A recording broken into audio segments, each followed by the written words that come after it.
Shri Krishna chapter 10 shloka 41। Krishna भगवान जी बोल रहे थे मौन। तो कृष्ण भगवान जी बोल रहे थे जहां मौन है वहां पे कृष्ण भगवान।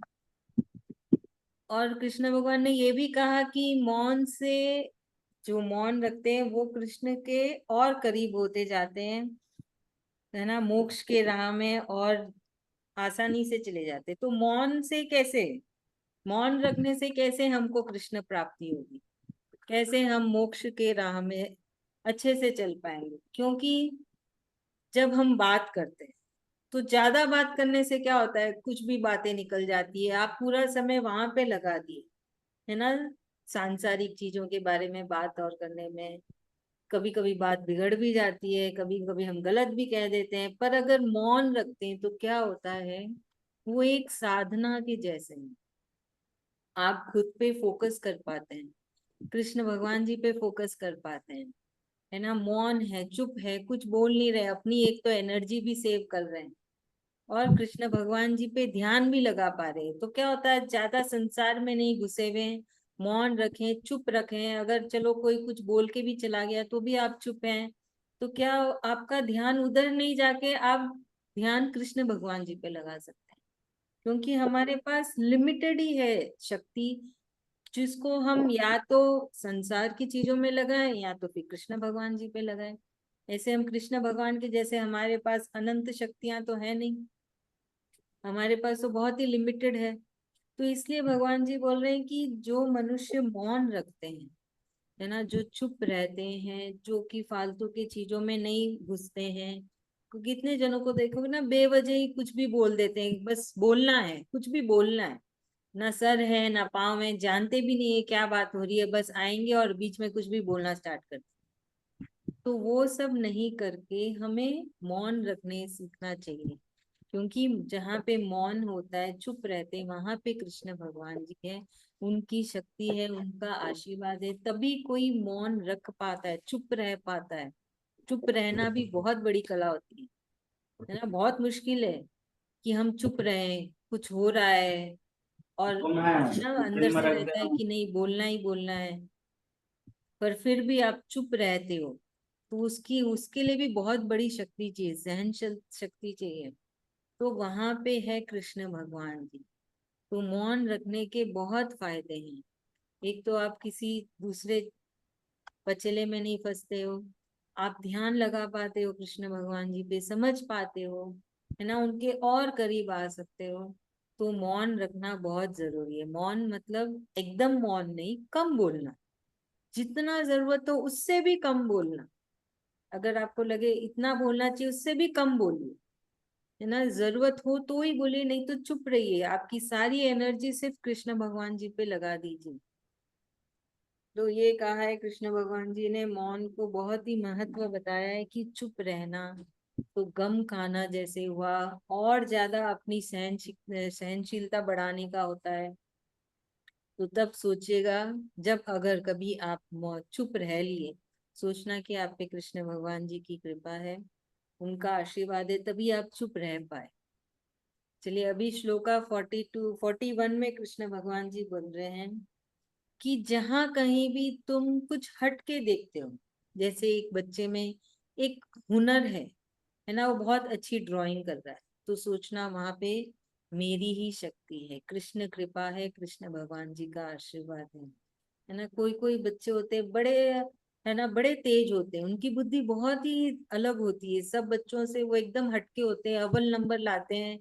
तो वहां पे है कृष्ण भगवान जी, वहां पे है उनकी विभूतियां, उनका आशीर्वाद, उनकी शक्ति, तभी वो बच्चा सबसे हटके है, अलग है। तो जहां पे भी आप तेज देखते हैं, है ना, किसी का सक्सेस देखते हैं, किसी को कामयाब देखते हैं, तो वहां पे सोचिएगा कृष्ण भगवान है। जो जो भी अपने जीवन में बहुत ही कामयाब होते हैं, कोई कोई खाना बहुत अच्छा टेस्टी बनाते हैं, कैसे बना लेते हैं, सब कोई खाना बनाते हैं, तो कोई गिने चुने ही कैसे इतना स्वादिष्ट खाना बनाते हैं। वहां पे है कृष्ण भगवान, उनका आशीर्वाद उधर है ना। कि कोई कोई बहुत अमीर है, जैसे अभी हम ले लेते हमारे इंडिया के सबसे अमीर अनिल अंबानी, मुकेश अंबानी, कैसे वो अमीर है? उन पे कृष्ण भगवान जी की कृपा है, उनका आशीर्वाद है, तभी वो बहुत अमीर है। तो बस यही समझाना चाह रहे हैं कृष्ण भगवान जी की, इस धरती पे जो भी तुमको दिखता है हटके, आम नहीं, बहुत ही खास, वहां पे मेरी ही शक्ति है, मेरा एक क्षण। ऐसा नहीं कि पूरे कृष्ण भगवान वहां बसे, उनकी शक्तियों में से एक थोड़ा सा वहां पे है। बोलते ना, एक एक बस है ना, चिंगारी है उनकी शक्तियों की, एक छोटी सी चिंगारी से वो मनुष्य खास हो गया, उसके पास कामयाबी हो गई, है ना, उसके पास एक हुनर है। तो भगवान जी बोल रहे पूरे भगवान जी नहीं है, उनकी विभूतियों में से एक चिंगारी है उसके पास, तभी वो खास हुई। तो ये सब कुछ कृष्ण भगवान जी से ही आता है, उनकी कृपा से ही आता है, उनके आशीर्वाद से ही आता है। तो यही समझाने की कोशिश कर रहे हैं कृष्ण भगवान हमको, अलग अलग तरीके से, कि कैसे, क्यों कोई स्पेशल होता है, क्यों कोई है ना बहुत टैलेंटेड होता है, क्यों कोई बहुत अमीर होता है, क्यों कोई बहुत कामयाब होता है, क्यों किसी की बहुत ही तेज बुद्धि होती है। तो ये सब का एक ही जवाब है कि यहाँ पे कृष्ण भगवान है ना। जैसे एक इलेक्ट्रिसिटी का ले लीजिए, मूलधार कृष्ण भगवान का आशीर्वाद है। वैसे ही इलेक्ट्रिसिटी से हम लाइट चलाते, फैन चलाते, एसी चलाते, वॉशिंग मशीन चलाते हैं, फ्रिज चलाते हैं, स्पीकर चलते हैं, बहुत कुछ है, कार भी चलते हैं आजकल, टू व्हीलर कार्स। मूल आधार क्या है? इलेक्ट्रिसिटी। उसको कैसे हम यूज कर रहे हैं वो अलग बात है। वैसे ही मूल आधार है कृष्ण भगवान, उनका आशीर्वाद, उनकी विभूतियां, उनकी शक्तियां, जो एक एक चिंगारी उसको मिली है जो कि खास है ना। तो ये चीज कृष्ण भगवान जी समझाने की कोशिश कर रहे हैं, और हमको क्यों समझा रहे हैं? क्योंकि आप सब में इतनी क्षमता है कि आप इस चीज को अपना पाएंगे। सुनते तो बहुत कुछ है हम, पर उसको अपनाना बहुत जरूरी है, एक्सेप्टेंस। उसको अपनाएंगे आप, और आप उसको जीवन में उतारेंगे, है ना, उसको अपने जीवन में उतारेंगे। तो हमने कितनी सारी चीजें देखी, तो इसमें से हम एक चीज का प्रैक्टिस कर सकते हैं, मौन। ना, मौन का हम प्रैक्टिस कर सकते हैं, मतलब कि कम बोलना, जितना जरूरत है उससे भी कम बोलना। अब आप किसी को देखेंगे कि वाह ये तो कितना टैलेंटेड बच्चा है, तो आपको समझ जाना चाहिए इसके ऊपर स्पेशल कृष्ण भगवान जी का आशीर्वाद। कोई कैसे इतना सक्सेसफुल हो गया, इतनी कम उम्र है और इतना सक्सेस हो गया, समझ जाना चाहिए इस पे स्पेशल कृष्ण भगवान जी का आशीर्वाद। तो हम आप सब में ये समझने की शक्ति है, इतनी आपकी बुद्धि तेज हो गई है, इसलिए कृष्ण भगवान जी ने आपको विस्तार में बताया, है ना, आपको 82 नेम्स दिए हैं कि यहाँ यहाँ तुम मुझे पास समझ सकते हो, पा सकते हो, महसूस कर सकते हो। इन सब में मेरी विभूतियां हैं, चिंगारी, एक चिंगारी, है ना। तो कृष्ण भगवान जी की एक चिंगारी है, ऐसा नहीं कि बहुत कुछ। तो यहाँ कृष्ण भगवान जी बोल रहे हैं कि उनके एक अंग, ये 41 में कृष्ण भगवान जी ने कहा है, उनके एक अंग से ये पूरा ब्रह्मांड वो चला रहे हैं। हमारे लिए तो कितना बड़ा है ब्रह्मांड, पर कृष्ण भगवान जी के एक अंग से और उनकी कुछ ही गिनी चुनी शक्तियों से ये पूरा ब्रह्मांड कृष्ण भगवान जी चला। तो सोचिए उनकी शक्ति कितनी ज्यादा है ना, उनकी विभूतियां कितनी ज्यादा है, अनंत है। तो हमको ये चीज समझनी चाहिए कि वो कितने पावरफुल है। हाँ, तो इसलिए वो बोलते हैं मेरे पास आ जाओ, जब मेरे पास आओगे, मुझे पा लोगे, तो फिर तुमको सुख ही सुख है। बोलते ना, और मुड़ के देखने की जरूरत भी नहीं पड़ेगी, इतना आनंद आएगा, इतना प्रेम आएगा। तो यही बोला है कृष्ण भगवान ने श्लोका 41 में। चलिए अभी इसे कौन समझाएगा? रक्षा आंटी समझाएंगे। और इस 10वें अध्याय में भगवान जी ने, श्री कृष्ण भगवान जी ने बताया कि भगवान जी की विशेष कृपा और भगवान जी कहाँ कहाँ पे है। तो इस 41 श्लोका में भगवान जी ने बताया है कि जहाँ पे मौन है वहां पे श्री कृष्ण भगवान की शक्ति है।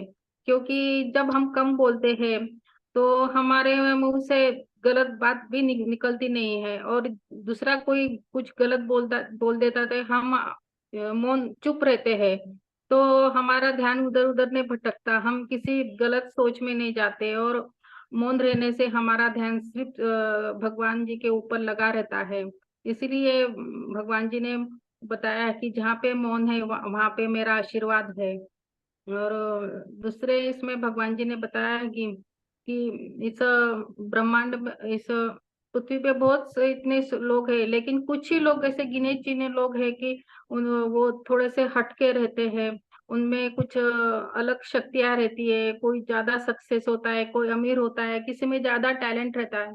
तो वो ऐसा क्यों होता है? क्योंकि उसमें उन लोगों में भगवान जी की विशेष कृपा रहती है, और इसीलिए वो उनमें भगवान, उन लोगों को भगवान जी का आशीर्वाद रहता है।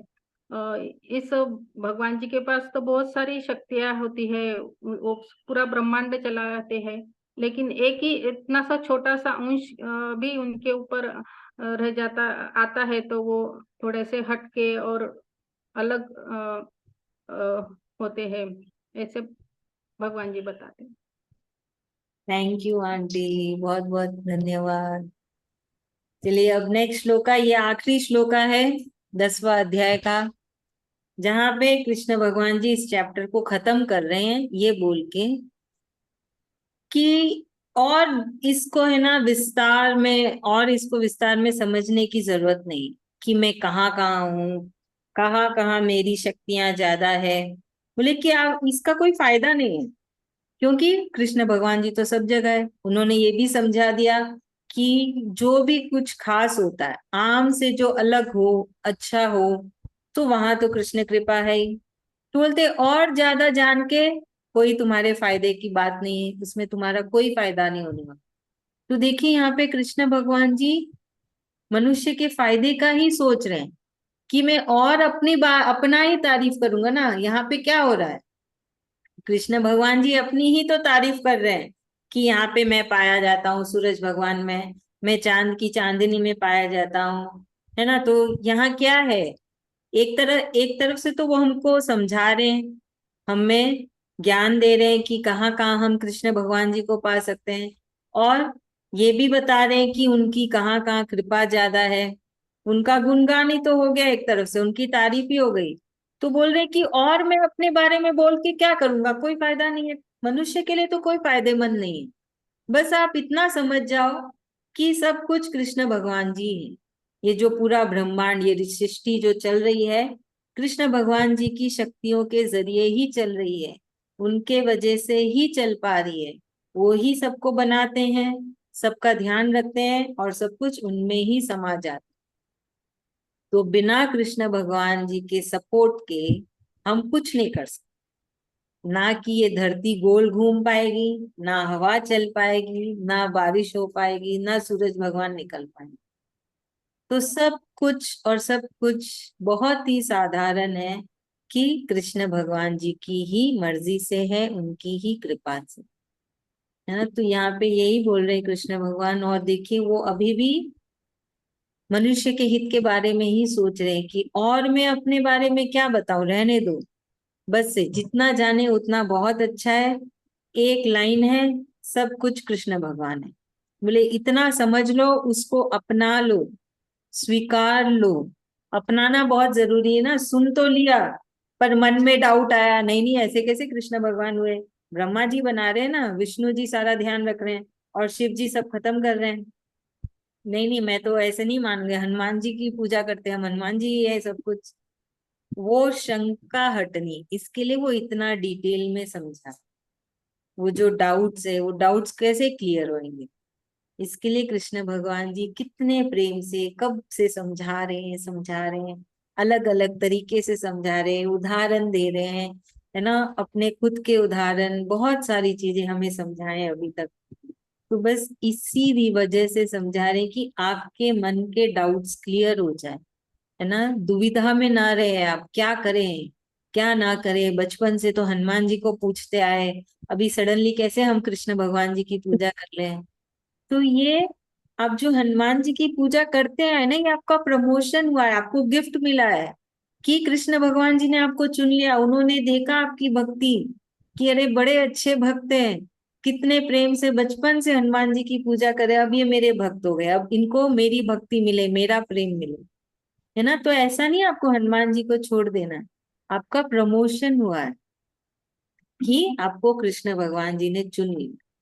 तो ये सारे डाउट्स क्लियर करने के लिए ही कृष्ण भगवान जी अलग अलग बातें बोल रहे हैं, बहुत सारे उदाहरण दे रहे हैं कि सब कृष्ण ही है ना, जहाँ कृष्ण है वहां हनुमान जी भी है कि नहीं है। कृष्ण भगवान जी सब चीज में हनुमान जी का ही उदाहरण देते हैं। तो जहाँ कृष्ण है वहां हनुमान जी भी है। आप देखिएगा कृष्ण भगवान जी के मंदिर के बाहर या उनके ऊपर भी है ना, हनुमान जी का चिन्ह और सब रहता है, या तो खुद हनुमान जी की एक मूर्ति जैसे बनी हुई रहती है। तो सब एक ही है, उनसे ही तो सब आए हैं। तो किसी को भी पूज ले, कृष्ण भगवान जी ने उसका भी बहुत अच्छे से हमको समझाया है। बस अभी निर्णय आप पे, आपको समझना है, आपको अपनी बुद्धि का प्रयोग करना है, और फिर एक राह पकड़नी है कि मोक्ष मिलना है। चलिए अभी इससे कौन समझाएगा, 42। हाँ सुधा भाभी,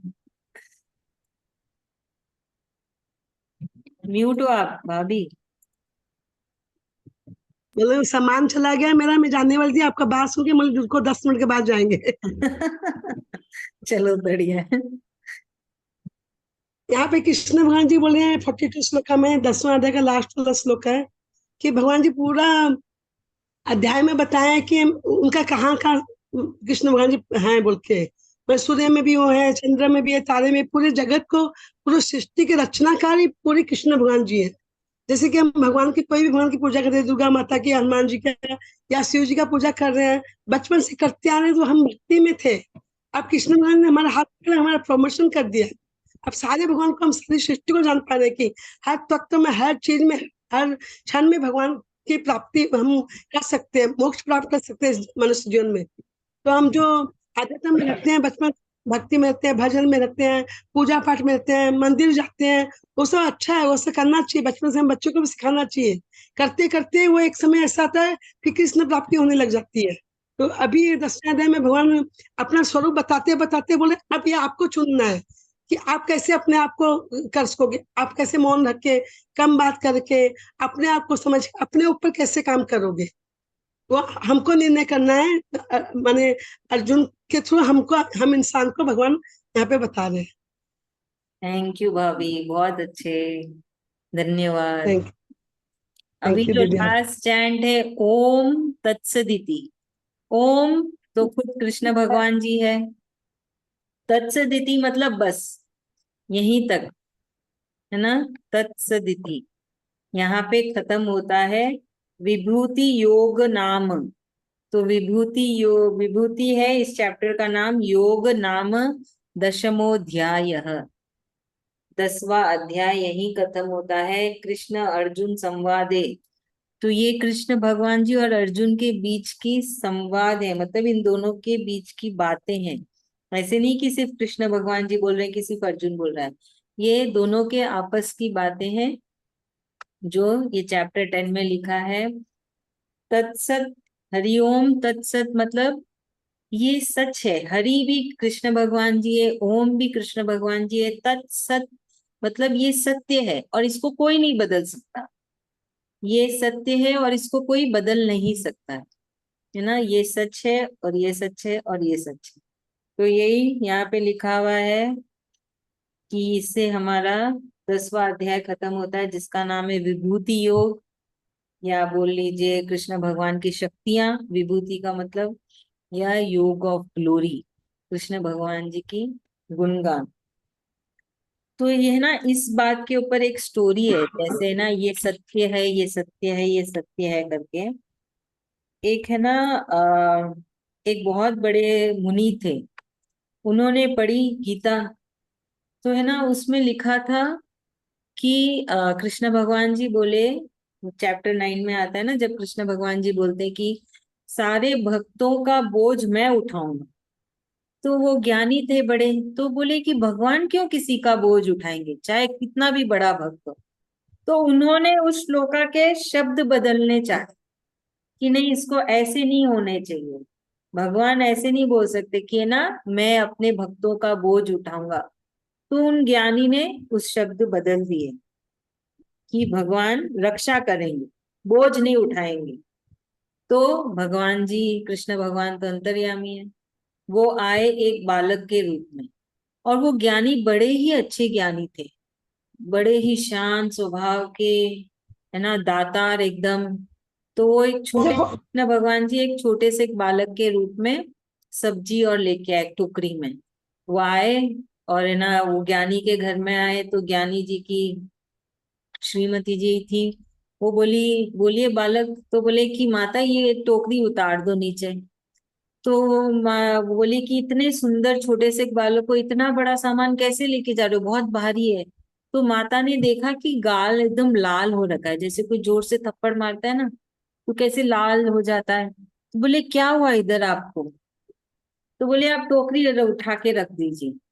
तो माता ने रख दी उठा के। बोले कि है ना, ज्ञानी जी ने जोर से मारा। तो अब उनको तो पता है कि है ना कैसे स्वभाव है। बोली ऐसा हो नहीं सकता, वो किसी को मार ही नहीं सकते हैं। बोले नहीं, उन्होंने मारा है। और वो इतना बोल के वो बालक चला गया।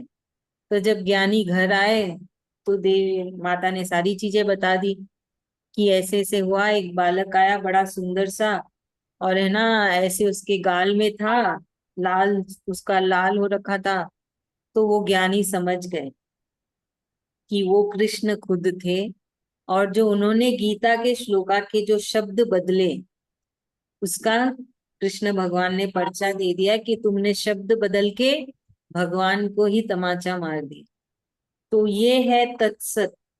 कोई भी गीता के अक्षरों को नहीं बदल सकता, ये खुद कृष्ण के भगवान जी के शब्द हैं, अक्षर हैं, और ये सत्य है ना। हरि ओम तत्सत। इसलिए भगवत गीता महापुराण कही जाती है, बहुत महिमा है ना। क्यों गीता हमारे भारत की सबसे सबसे उत्तम पुराण है ना। ये सिर्फ भगवत गीता को ही कहा जाता है, और भगवत गीता ऐसे नहीं कि सिर्फ हिंदुओं के लिए, कोई भी पढ़ सकता है।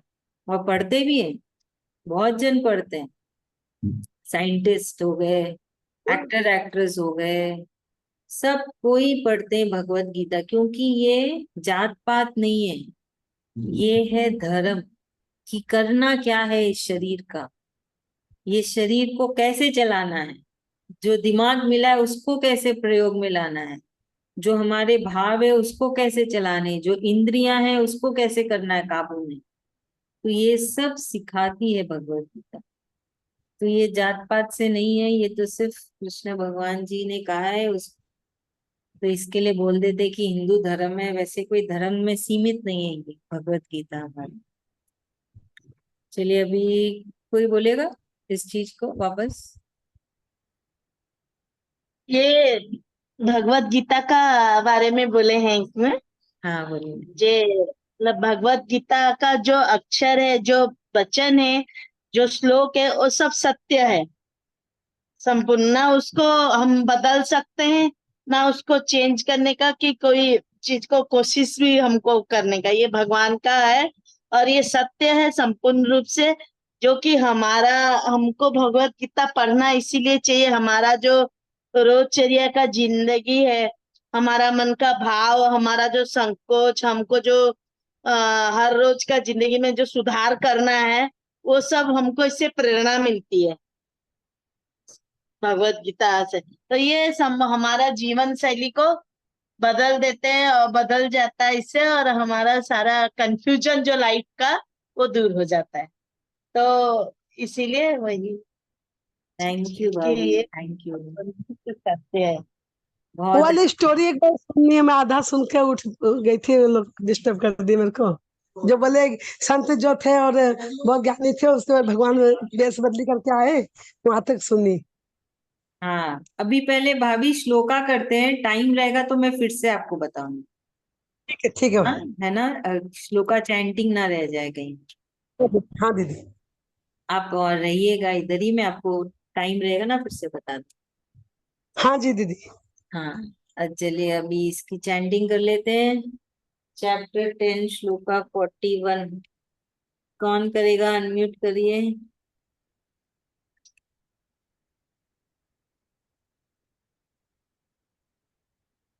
मैं करूँ? हाँ हाँ सुधा करती भाभी, हूँ। ठीक है सुधा मैं भाभी। करती हूँ। अच्छा ठीक। यद्यद् विभूति यद यद्वि यद विभूति यद यद्विभूति यद्विभूति। देखिए य फिर द और य साथ में फिर छोटा द, तो यद्यद्, हम्म, यद्यद् यद्यद् विभूति विभूति। अच्छा, यद्यद् विभूति। मत्सत्वम, मतस्त्वं मत्सत्वम, मतस्त्वं। मतस कैसे, पूरा था थोड़ी है। दीदी पूरा तो लिखा हुआ है मतस्त्वं। श्रीमधुर सीमदूर जीतमेव वा प्रीतमेव वा तत्तद्देवा तत्तद्देवा वगच्छत्वम् वगच्छत्वं मम तेजो मम तेजो शसंभवम्। ससंभवम्। श्लोका 42। अथवा अथवा बहुनेतेन नैतेन किं ज्ञातेन किं ज्ञातेन तवार्जुन अर्जुन विष्टभ्य इष्टव्या हमिदं कृत्स्न इदं कृष्ण मे कांशेन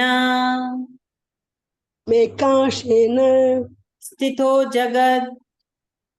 स्थितो जगत्। थैंक यू भाभी। लास्ट चैंट ओम तत्सदिति। ओम तत्सदिति। श्रीमद् भगवद गीता मद् भगवद गीता सुपनिषत्सु निसत्सु ब्रह्म विद्यायां विद्यायां योग शास्त्रे योगशास्त्रे श्री कृष्णार्जुन संवादे कृष्णार्जुन संवादे विभूति योगो नाम योग नाम दशमोऽध्यायः। वो अध्याय। हरि ओम तत्सत्, हरि ओम तत्सत्, हरि ओम तत्सत्। हरि ओम तत्सत। हरि ओम तत्सत। हरि ओम तत्सत। थैंक यू भाभी। तो वो दीदी स्टोरी एक तारीख। था ना भाभी कि है ना, एक ज्ञानी मुनि, उन्होंने हाँ जी। भगवत गीता के शब्द को बदलने की कोशिश की, है ना, क्योंकि एक श्लोक आया था ना चैप्टर 9 में, जहाँ कृष्ण भगवान जी बोले थे कि मैं अपने भक्तों का बोझ उठाता हूँ। तो बड़े ज्ञानी थे, संत थे, बोले कि भगवान जी कैसे किसी का बोझ उठाएंगे, चाहे कोई भी भक्त हो। बोले ये गलत है, भगवान जी ध्यान रखेंगे अपने भक्तों का पर बोझ नहीं उठाएंगे। तो फिर वो क्या था, बोझ उठाएंगे। बोझ उठाना क्या होता है, कोई सामान उठाना, है ना। तो भगवान कृष्ण भगवान जी आए वो ज्ञानी के घर, माता थी वहां पे।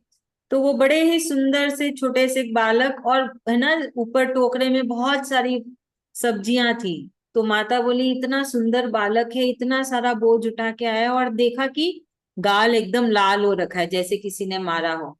तो माता ने बोला बालक आप तो बड़े सुंदर से छोटे से के इतना सारा बोझ उठाए, और ये आपके गाल को क्या हुआ कि एकदम लाल लाल हो रखा है। तो बोले आप माता भी अब उठा के बस नीचे रख दीजिए। तो माता ने उठा के रख दिया नीचे, और बालक चल दिए, कुछ नहीं बोला। फिर जब आए ज्ञानी घर पे, तो माता ने सारी चीजें बता दी। तो ज्ञानी समझ गए, क्योंकि बहुत बड़े ज्ञानी थे, हम जैसे आम इंसान तो थे नहीं। वो समझ गए कि वो कृष्ण थे, और वो आके बता के गए कि जो ज्ञानी ने शब्द बदले, वो एक तमाचा मारा उन्होंने कृष्ण भगवान जी के, क्योंकि वो तो कृष्ण वचन है ना। तो कृष्ण हाँ वचन को कैसे कोई बदल सकता है? चाहे कितना भी नहीं। बड़ा भक्त हो, चाहे नारद जी क्यों ना हो, ब्रह्मा जी क्यों ना, कृष्ण भगवान के वचन तो उनके ही वचन है, कोई बदल नहीं सकता। तो वही है हरिओम तत्सत, कि ये सत्य है, ये सत्य है, और ये सत्य है, और इसको कोई बदल नहीं सकता। ये ऐसे ही रहेगा, जो है सारे शब्द अक्षर सब ऐसे ही रहेंगे, क्योंकि वो खुद कृष्ण भगवान जी के मुख से हाँ, निकले हैं। तो इसलिए हम हर चैप्टर के बाद बोलते हैं हरिओम तत्सत, हरिओम तत्सत, हरिओम तत्सत। हम तो इन्फॉर्म तो नीचे में साइन करते आ तो गए। बस यही है, उसका यही स्टोरी। प्यारा से स्टोरी है, बहुत सुंदर स्टोरी है। हाँ, धन्यवाद। धन्यवाद है कृष्ण भगवान जी का। आप बिल्कुल कैसे कॉल आया था, मुझे याद है इसलिए। आया हाँ जी से भाभी। बोलते हैं ना, तो जो अपने नाम मौत आती है तब। हाँ। तो एक बुढ़िया माई का एक बेटा था, जवान बेटा था, वो गुजर गया। 22 साल का लड़का गुजर गया उसका। तो सबको बोले कैसे मर गया, जवान आदमी था, कैसे मर गया, कैसे मरा? बोला मेरा बेटा को तो भगवान मार दिया, मेरा बेटा को तो भगवान मार दिया। जितने लोग इकट्ठे होते हैं बोले भगवान मार दिया, भगवान मार दिया। भगवान बोले ये क्या बात हुई, ये बुढ़िया ना, फिर तो मेरे को जगत में कोई मानेगा नहीं कृष्ण भगवान जी को। सब तो बोले भगवान मार दिया, भगवान मार दिया। तो भगवान वही लड़का का बामन का रूप धर के आए, ज्ञानी का रूप धर के, संत महात्मा। तो सबको आए, बोले संत महात्मा आए, संत महात्मा आए। तो संत महात्मा सब और भीड़ इकट्ठी हो गई, ज्ञान दे रहे हैं सबको। फिर बोले ये जो कैसे मर गया, बोले भगवान मर गया। बोले अच्छा भगवान मार दिया? बोला हाँ भगवान मार दिया। उसकी माँ एक ही बात बोलती है, भगवान मार दिया मेरे बच्चा को। फिर वो बोला एक बात बोलूं मैं, इस बेटा को मैं जिंदा कर दूंगा, और लेकिन एक शर्त पे जिंदा करो। सब बोले अरे ये तो इतना बड़ा ज्ञानी है, संत है, बोल रहा है जिंदा कर दूंगा, तो हो सकता है जिंदा भी कर दे। सबको काना फूसा करने लगे, हाँ ये बोलता है तो जिंदा करके दिखाए। तो सबको हाँ करे, ठीक है आप जिंदा कर दो। उसकी माँ भी राजी होगी, हाँ मेरा बेटा जिंदा हो जाएगा। फिर सबको बोला मैं जिंदा तो कर दूंगा इसको, लेकिन जब ये उठेगा तो पानी मांगेगा। जैसे ये उठेगा जिंदा हो जाएगा, इसकी सांसें चलने लग जाएगी, ये उठ के पानी मांगे। तुम लोग इसको कोई भी पानी मत देना, पानी देगा तो वापस ही मर जाएगा।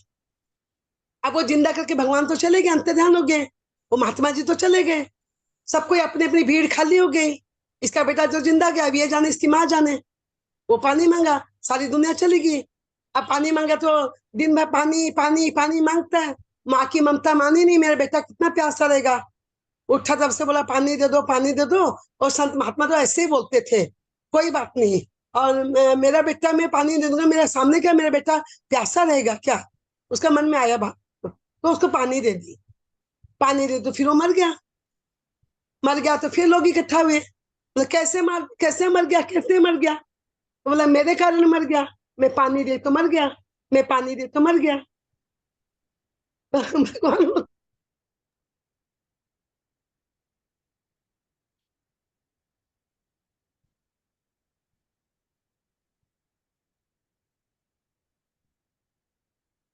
भाभी का नेटवर्क चला गया। कितनी अच्छी नेटवर्क नहीं। स्टोरी बताई भाभी की ने। वाणी है। भगवान मुख्य की दुनिया में ऐसे कितने भी ज्ञानी हो, कितने भी संत पुरुष हो, तो झुटला नहीं सकते भगवान की वाणी को।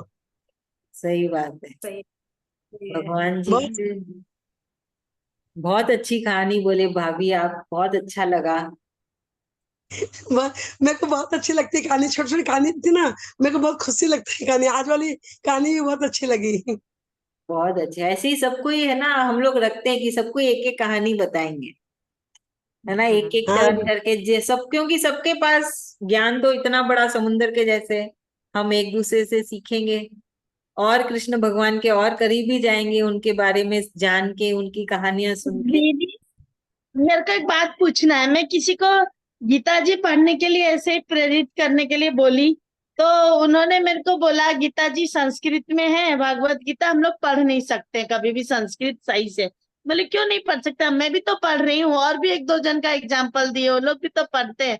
तो मेरे को बोले गीता का जो श्लोक है ना, संस्कृत है, यदि हमसे थोड़ा सा भी गलती हो जाता है तो बहुत दोष लगता है। मैं बोले ऐसा तो मैं तो नहीं जानती। तो बोले हाँ, आज तुम कोई भी महापुरुष, कोई रामायण है, कोई श्लोक है, कोई भगवान जी का, जैसे हरे कृष्णा हरे, तुम उसको यदि गलत पढ़ोगी, गलत उच्चारण करोगी तो तुमको दोष नहीं लगेगा? माँ बोली, फिर मेरा मन में, मेरे को समझ में नहीं आया क्या उनको आंसर दूं। मेरा मन में ये आया, यदि मैं जानबूझ के गलत बोलूं ना तब मेरे को दोष लगे। मैं यदि कोई चीज गलती से यदि मेरे मुंह से गलत निकल गया और फिर यदि गलत हुआ तो क्यों दोष लगेगा? बोले नहीं नहीं, गीता जी का श्लोक यदि फिर संस्कृत गलत होने से बहुत दोष लगता है, इसलिए हम लोग गीता जी नहीं पढ़ेंगे। ठीक है, मैं उनको तो, मैं जो बोली वो सही बोली ना, मेरे हाँ, जो एकदम मुंह से सही निकला। बोले, एकदम सही बोले।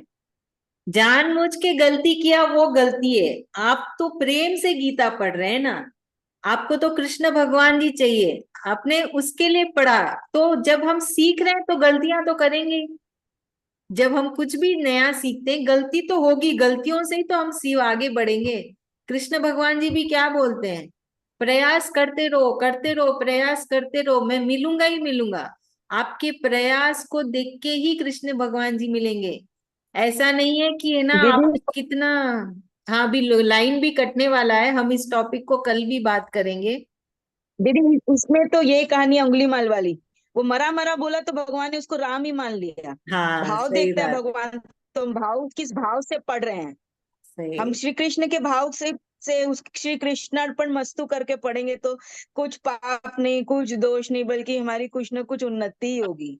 हाँ, उनको ये समझाइए, मरा मरा से तो भगवान राम मान लिए। भगवान तो इतने भोले हैं, वो तो बोले अरे ये तो मरा मरा तो राम बोल रहा था, इसको पूरा बोलना नहीं आया। सही बात है, एकदम बहुत अच्छा बोले हमारे आपने। तो ऐसा भी बोलते हैं कि रात में जैसे सोते सोते मेरा अगर हम लोग खाली ये राम